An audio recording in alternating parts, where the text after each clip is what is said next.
As a kid, I always wanted the next big system, the graphical leap from one generation to the next. We would always talk about the NES versus the Super Nintendo, or the Super Nintendo versus the Genesis. And of course, if you had a master system, you wanted the Genesis. And the big driving force behind all of that back then, the catchphrase was polygons. How many polygons could your system render?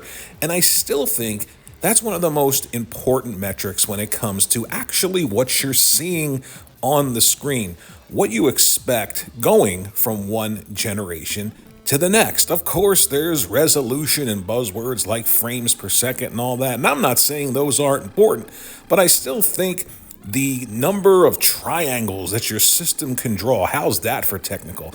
The polygon count is still king when it comes to console gaming and moving from one generation to the next. So I started to think about the games, the series, the games that I played on the NES, and then their sequels on the Super Nintendo, and games on the Master System, and then on the Genesis, and even up to modern systems. Well, modern for me, I'm an old guy, like the PlayStation 1 to the PlayStation 2. And there were so many games that demonstrated that graphical leap on console from one generation to the next that I had a hard time narrowing it down. But I think I found 3 games that, for me anyway, completely showed that graphical leap going from one generation to the next. And for one of these games, the cutscenes in the original were actually beaten by the in-game graphics of the sequel. So sit back, relax, and take a peek at the 3 games that I think demonstrate a huge graphical leap going from one generation to the next, one game to its sequel. Metal Gear Solid on the PlayStation 1 was a special type of game. I remember reading everything about it, and then when it came out, I was completely blown away. I had never played anything like it, and to say Metal Gear Solid 2 was an important game would be an understatement. It was a huge leap going from the PlayStation 1 to the PlayStation 2, from Metal Gear Solid to Metal Gear Solid 2, and I think it was one of the biggest leaps in console gaming.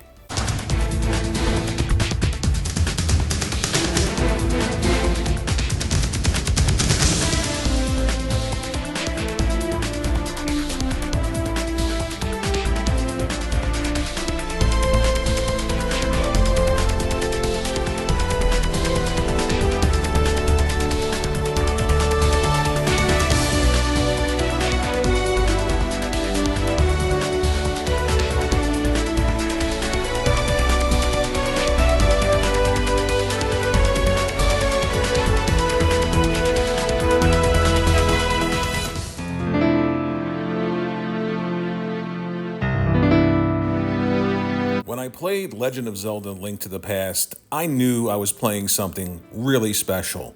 The attention to detail, and even though it was a 2D game, it felt three-dimensional. The thought put into the world building, the characters, the story, everything that I could do, the exploration, I was just completely enamored with this game. But then, Ocarina of Time on the N64. Talk about a huge leap between one game to the next. Ocarina of Time set the stage for every action-adventure game to come. It was the biggest game when it came out, and it is still heralded as one of the best video games, if not the best video game of all time.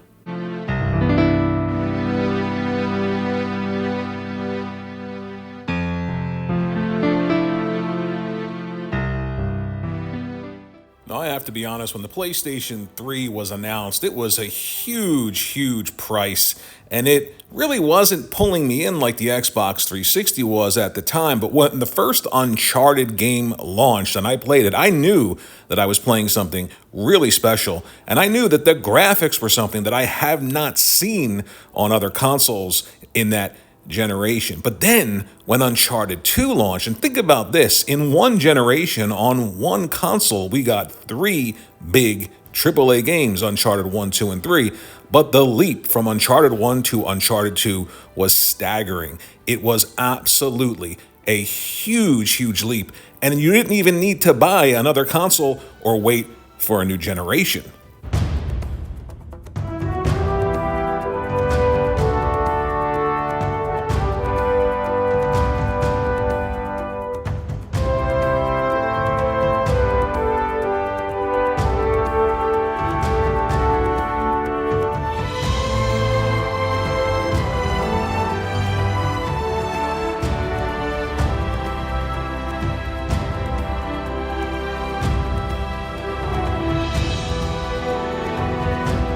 I just wanted to have some fun with this video and think about the games that really blew me away, going from the original to its sequel, going from one console to the next. I'm sure there are countless others, and it's going to be fun to read your comments. Let me know about other games and the sequels to those games that completely blew away the original. Thanks for watching, and I'll see you in the next one.